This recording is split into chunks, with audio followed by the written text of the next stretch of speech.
Hello everyone, I'm Janine Kakmar with PHTV Channel 4 Palos Heights, back with our show all about books. And as you remember, on this show we talk about books, writing, authors, and we have a special guest with us who'll talk about what they're reading, and in this case, what they're writing. But before we get to our guest, we're going to talk about some of the new releases out this month in June.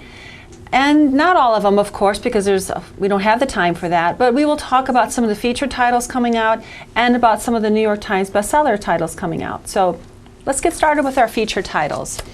The first one on our list is The Magpie Murders by Anthony Horowitz. This author comes to us from UK, where he's known over there for writing TV series, plays, movies, and of course books. A couple years ago, the Conan Doyle estate contacted this author for him to write two new Sherlock Holmes books, which he did, The House of Silk and Moriarty. Two good books, by the way, if you want to read those. And also, 2015, the Ian Fleming estate contacted him to write the new James Bond book titled Trigger Mortis, which you gotta love that title. That came out in 2015. But his new book is a book from the classic mystery writer genre from the likes of Agatha Christie. In this book, there's an editor who has a famous author that she works with, a mystery writer. She receives her latest manuscript and she's reading through it and gets to the very last chapter where you find out who done it, but it's missing. But she can't go back and contact the author because he suddenly mysteriously died after he wrote the manuscript. So she realizes she's going to have to go visit the small English village that this author grew up in or was living in when he wrote the book to find out, you know, what happened in the rest of the manuscript. But when she goes there, she finds out two things. One, that all the characters that are in the book actually live in the village, and that one of those characters killed the author. So she realizes she's going to have to discover what happens in the book to discover who killed her author. So it's kind of a double whodunit, okay? And also you find out in this book why we like to read these whodunits, especially those that are set in an English village. And the author, Anthony Horowitz, said that a small English village is the perfect place for a murder mystery because he thinks they're the most evil place in the world because they're full of mistrust, bitterness, resentment, and everybody's hiding a secret. So you're going to have to read The Magpie Murders to find out what they are hiding, what those secrets are that the villagers are hiding.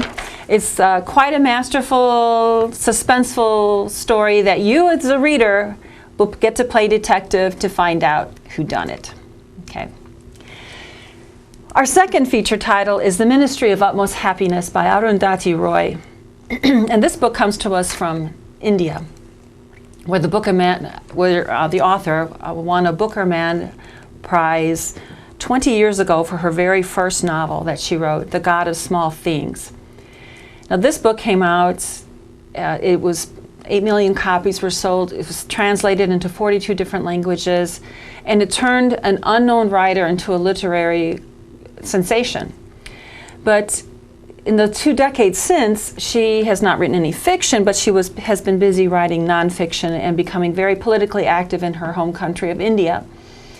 And this activism is clearly evident in her the new story that she's taught, her new book, where she takes us on a journey across the subcontinent, across many years through many characters, and takes a deep look into the lives of these characters who are searching for meaning and loves in their lives. From the old town of Old Delhi to the mountains and valleys of Kashmir and beyond. The novel clearly shows her love for her country and its people, but also her hatred for their oppression. You'll find by reading this book, you'll see that it's humane and beautifully written, beautifully told story, and it clearly exhibits the extraordinary storytelling gifts that she has and that people have been waiting for 20 years to hear again. Our third feature title is The Alice Network by Kate Quinn. Now this author's been making a name for herself in the historical fiction genre of books. She's written a few titles that date back to that take place in the ancient Roman times. But her new one is actually much more current. It takes place, it's a World War I is the first. It takes place across 2 timelines, and she links 2 women's lives together through these timelines. The first one is Eve, who's a spy in World War I. She worked for the Alice Network, which is actually a real thing. It was a network of female spies during World War I. And then in post-World War II, she connects the other woman with Charlie St. Clair. So something in Eve's past is affecting Charlie's present. And so if you like, it's a fast-paced story full of strong heroine starring women characters and villains you love to hate, and it's a dramatic life or death at stake. So if for those of you who like danger and intrigue for your summer read, you might check this one out by Kate Quinn. Our next feature title is Lockdown by Lori R. King. Now, I know this author through her Mary Russell series. She wrote a series of 14 books, and going strong still, of Mary Russell and Sherlock Holmes. It's a different take on Sherlock Holmes with a female sidekick. Excellent story. But she's written like 25 other books. She's received a slew of awards. And her new novel is actually a standalone title. And it's a modern psychological suspense story that takes place when brings a community together when they're threatened by the thirst of revenge from someone. And it starts at a career day in middle school with a whole cast of characters, beginning with a principal with a secret, with a father or a husband who has a murky past, a cop who asks too many questions, a kid who's under pressure to prove himself. There's a girl who's struggling to escape her mother's history, and a young basketball player who has an affection for guns. Now, no one at this gathering has anticipated the shocking event that would take a day of possibilities into an explosive confrontation. And it's the storyline that's ripped right out of the headlines today, unfortunately. But it's also a story that all of the reviewers said they just could not put down. It was a thrilling read of a ride. So that's something you might want to put on your reading list. Based on what I've read from her with her Mary Russell series, that is definitely going to go on my reading list. So our final feature title is a nonfiction piece titled You Don't Have to Say You Love Me by Sherman Alexie. Now, Entertainment Weekly said this is one of the most anticipated books coming out this year. And it's by National Book Award winning author Sherman Alexie, who moved from his poetry, his short stories, his novels, and now he's written a memoir, a very searing and deeply moving memoir about family, loss, love, and forgiveness. Alexie grew up as a Coeur d'Alene Indian in the state of Washington on the Spokane Reservation. And writing about growing up Indian is nothing new to him. His book, hold on, I got to get this title correct. I did read the book too. The Absolutely True Story of a Part-Time Indian is based on his life growing up when he was in his earlier years. It's about him leaving an all-Indian school and going to a farm town, an all-white farm town high school where the only other Indian there was the school mascot. And he writes with unflinching description, and it can be heartbreaking, but he also has this very dark sense of humor, which keeps you laughing through the darkest times of his life. And the same thing appears to be true with his new book, his new memoir, which he writes about his very complex relationship he had with his mother, Lillian, who's often very verbally abusive and emotionally unpredictable. Now, he grew up with his mother and father, who were both alcoholics, and his 5 siblings in a one-room house without plumbing or electricity on the reservation. And he had experienced severe health issues when he was very young. He had to have surgeries. He stuttered. He had a lisp. He constantly being ridiculed, and he was also dealing with hunger and poverty all his life. But when you meet him, I saw him speak at the Book Expo last year, and when you read his pieces, his poetry, or his short stories, or his fiction for that matter, he writes with such an honesty, and some of it can be very brutal, you know, angry and profane, yet they're very tender moments about a childhood that few of us can imagine, let alone survive. And in his new book, he writes both in prose and poetry. And he writes in his trademark breezy conversational style that makes this powerfully, brutally honest memoir about the darkest times of his life an uplifting and unbearable experience. So, looking forward to reading that one. So those are our feature titles for this month of June. And now we'll talk about the next two slides are going to show the New York Times bestsellers that are coming up in June. Of course, these are many of these authors you're very familiar with. John Grisham, he has a new book coming out in June, Camino Island. Jane Green is out with her new Sunshine Sisters. The estate of Robert Ludlum has a new Born book, The Born Initiative, this written by Eric Lustbader. Janet Ivanovich, for you fans of her, is out with Dangerous Minds. And Adriana Trigiani has Kiss Carlos coming out. Ellen Hildebrand, I know many of you people love her, is out with The Identicals. Nina George is out with her new book, The Little French Bistro. And Stuart Wood fans, he's got his new one, Indecent Exposure, coming out. So there you have our new releases coming out, some of the new releases coming out for June, and the New York Times bestsellers. Now we have time to talk with our guest, Charlotte Ward. Charlotte, thank you for being here. Some of you may or may not know Charlotte from her work at Lake Catherine. She works for marketing at Lake Catherine, and she is here to talk about her other life that she has.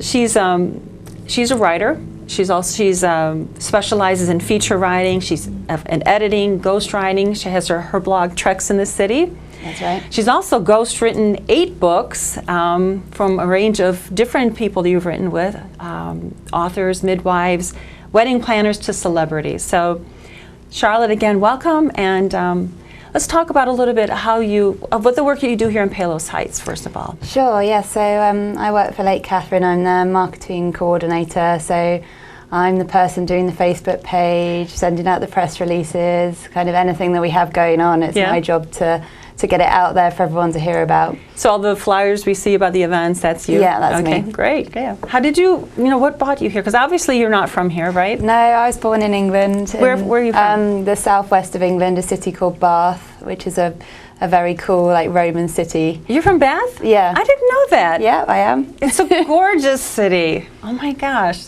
Yeah. So my husband is American, so that's why I came here for love. I followed him, and I came here. Yeah, and then you got started working with Lake Catherine, but then you're also, you're a writer, you do all this other writing. You have how many books? On the slide we're going to show 8 books? Yeah, I think I've done 11 in 11 total. books, okay. I've done a couple of my own, a few different projects, and then a lot of ghostwriting people's memoirs for them. So those of you who don't know what ghostwriters are, can you explain that?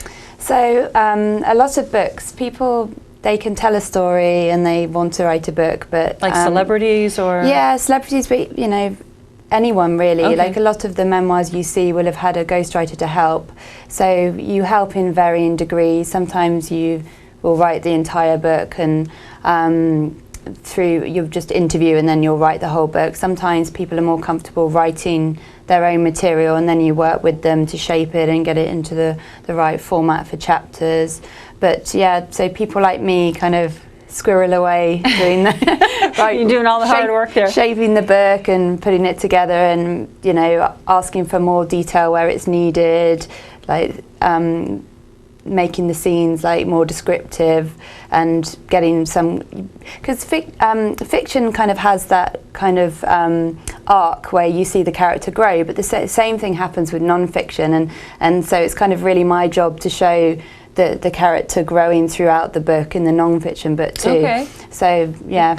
So, but how did you get started with that? Because is that something you started with, or is that something that just kind of developed as you were writing your own stuff? How did that work? So I started off as a journalist, working on newspapers and magazines, but really I kind of realised that what I enjoyed most was talking to people and, you know, putting myself in their shoes and writing their stories. Oh. So I did write my own book, which was kind of a dating memoir. Was it along the lines of Bridget Jones, you told me? Yeah, definitely, yeah. Okay. Definitely that kind of like laugh at myself. These are all the silly things I've done. Oh, good. But yeah, it's called Why Am I Always the One Before the One? And it was about how like I would date these guys and then they would like marry the next person.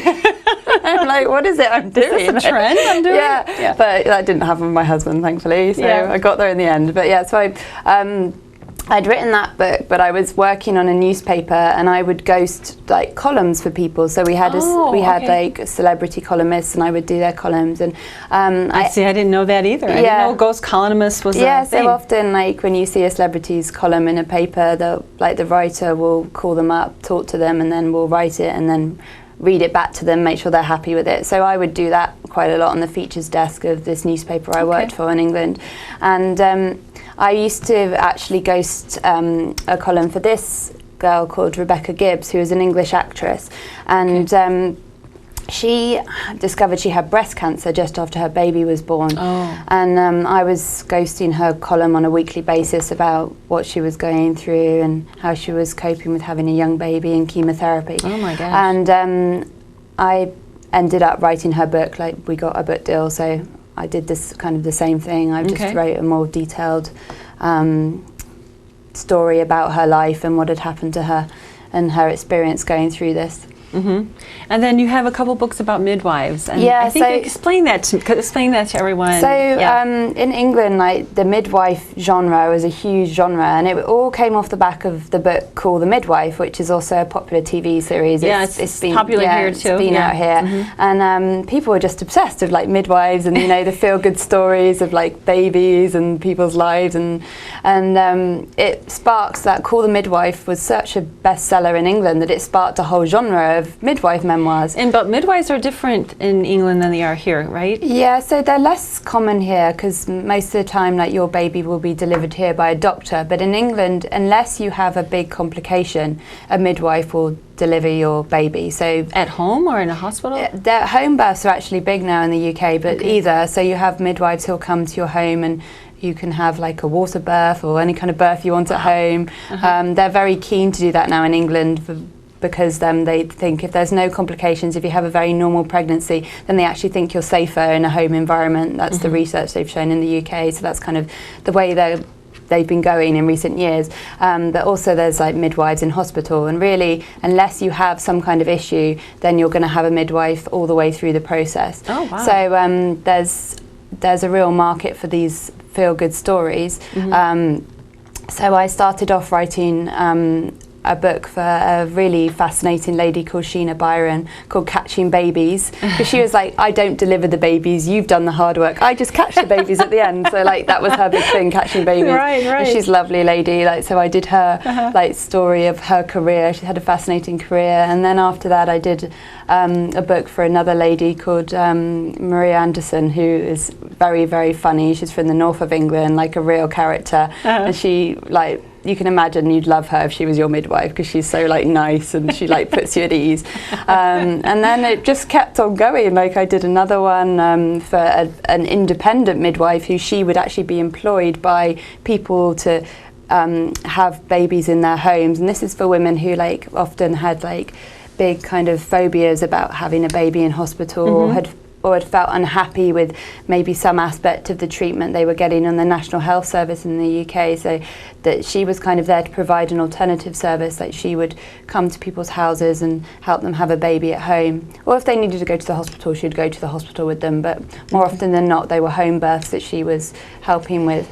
And I actually moved to Australia for a little while, about 5 years ago. I spent a year living in Sydney, Australia. Wow. And I had an agent out there, and she was like, I think it would be amazing to find like an outback midwife. So I actually did some research, and I found this incredible lady called Beth McRae, who was working in a like Aboriginal town in like the Northern Territory, where you have to you know, you have to get permission to go into the town. The land and everything is owned by the Aboriginal community. Oh, okay. So it's like she had a really fascinating life there, working with Aboriginal women, helping to deliver their babies and kind of enjoying the, you know, outdoor life, like bush tracks and Wow. all the kind Is of that the cool one, stuff. the Yeah, Outback this is this one here. Yeah, so that was the one I had come out most recently. Oh, okay. And that's actually, it's not available as a book, but it's available in Kindle in the States now. Oh, I think okay. on Amazon you can get it.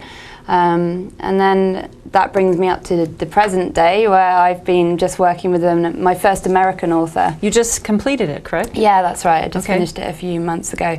And she's a plus-size model called Tess Holiday. She's very huge on Instagram. Okay. And I've just worked with her she's written a book which is kind of like a memoir stroke kind of guide to life. Okay. And it's called The Subtle Art of Being a Fat Girl. Okay. So she kind of is huge in the body positive movement. Like, she's a big kind of advocate for, like, people of all sizes should be celebrated and they shouldn't be body shamed. Mm-hmm. She's a feminist. She's very vocal about a lot of political issues. And how did this get started? How did this come about? I actually got this deal because the book deal she had was an English publisher, and they knew me from just my work in England, and thought I would be a good fit for her because I was based in the States, and Oh, wow. kind of like they thought I'd get on well with her, which I did. And yeah, I can, because I live here, I'm getting used to the kind of American language, and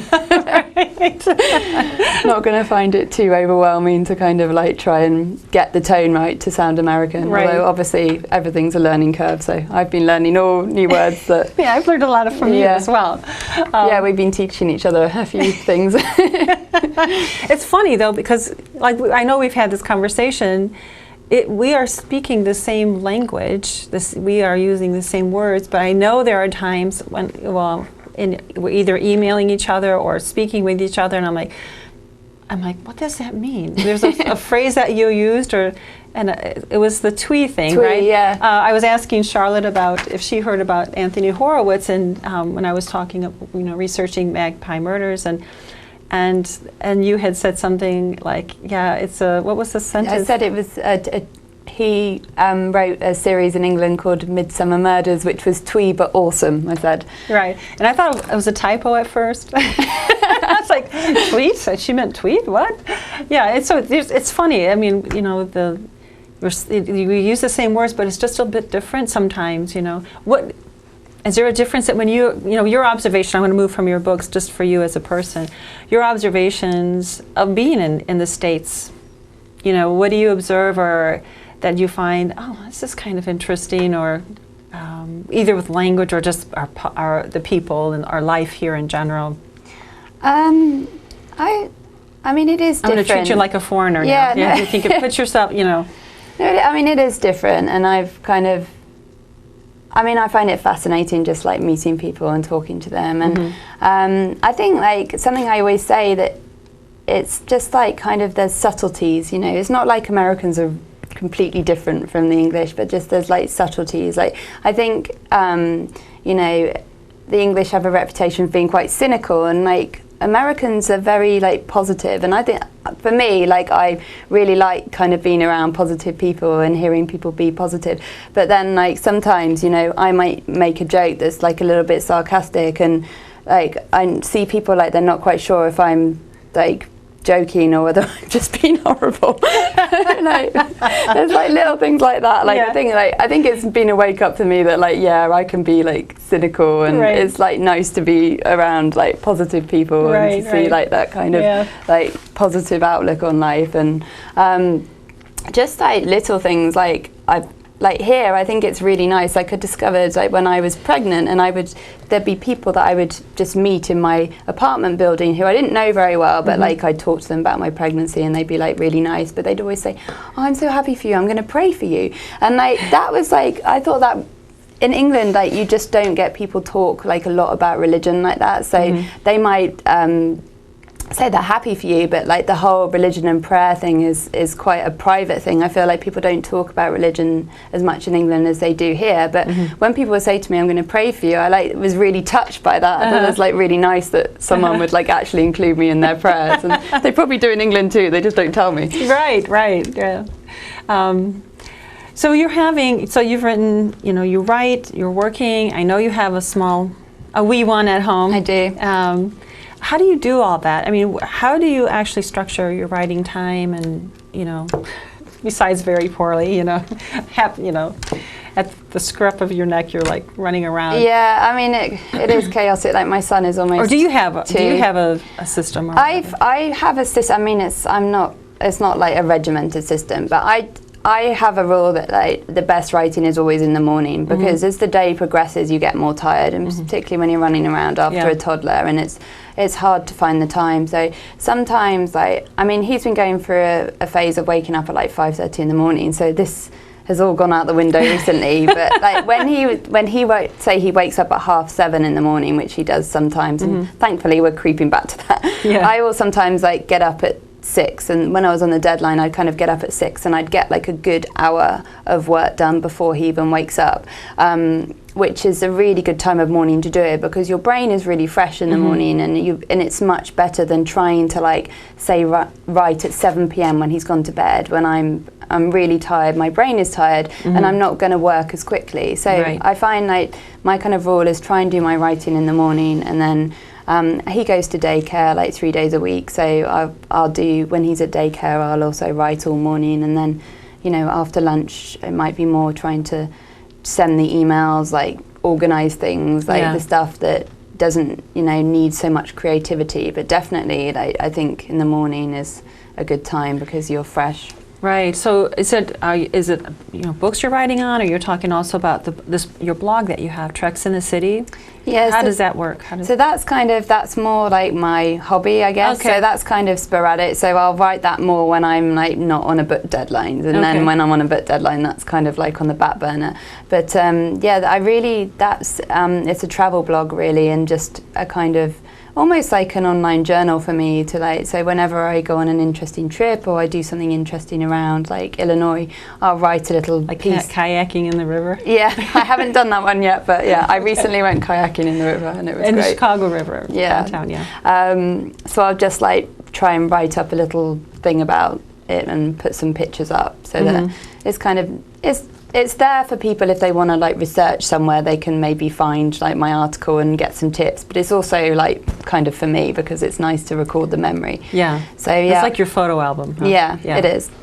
And then I do like 1 day a week at Lake Catherine in the office, and I do the rest of my hours kind of throughout the week, depending on naps or daycare. And you can do that remotely and enough, right? Yeah, I can. And then I also pitch like article ideas to magazines, so I'll just sort of send those like when the business side of writing. Yeah.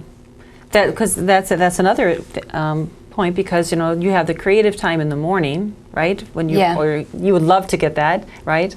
The time in the morning, and then you following up, like you said, with emails to try to, and all the submissions you're sending out, and that kind of thing.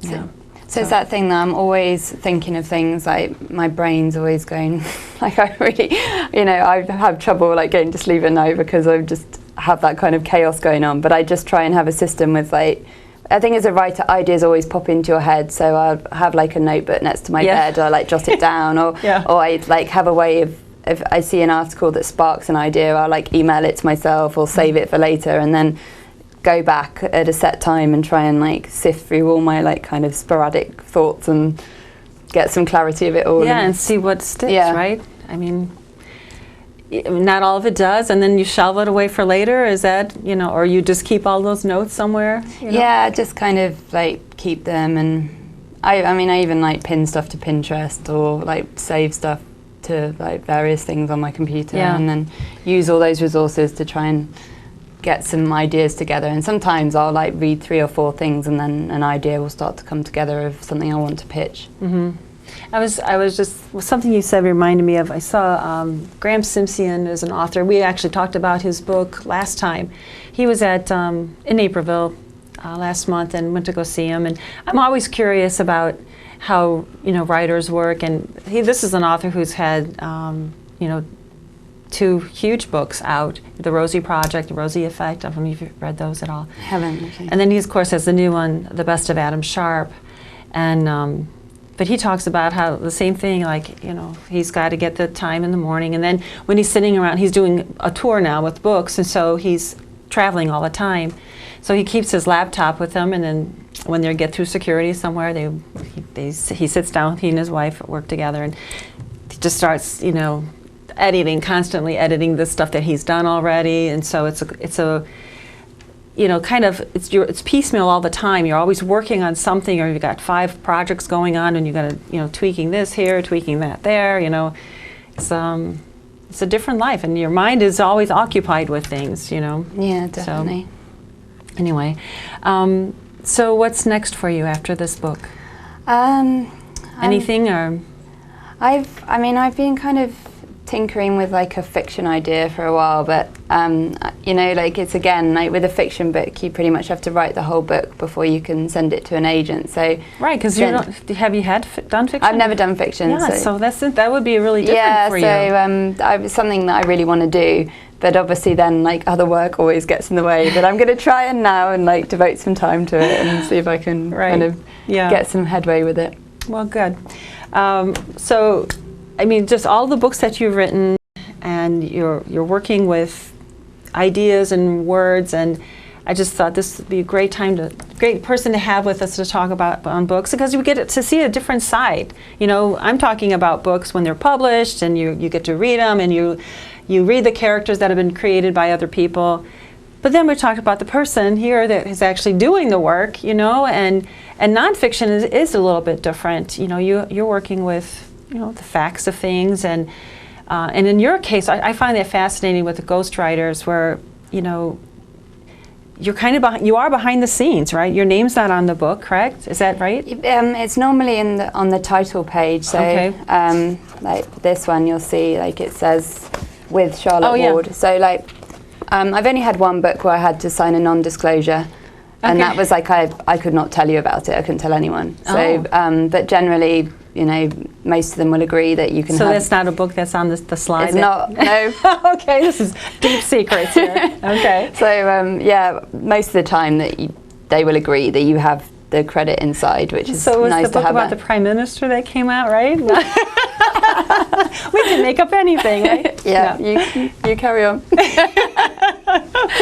All right, but.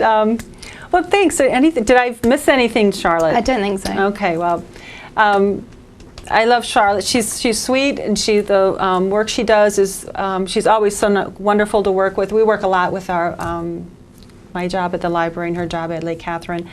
But thank you for coming out today to share with us about your writing, your life, your heart and soul that you put on these pages, and hopefully we'll be reading about your novel one day. Soon. So. Thank you. Thanks for coming out. Thank you all for watching today. Thanks for being with us, and we look forward to seeing you next month.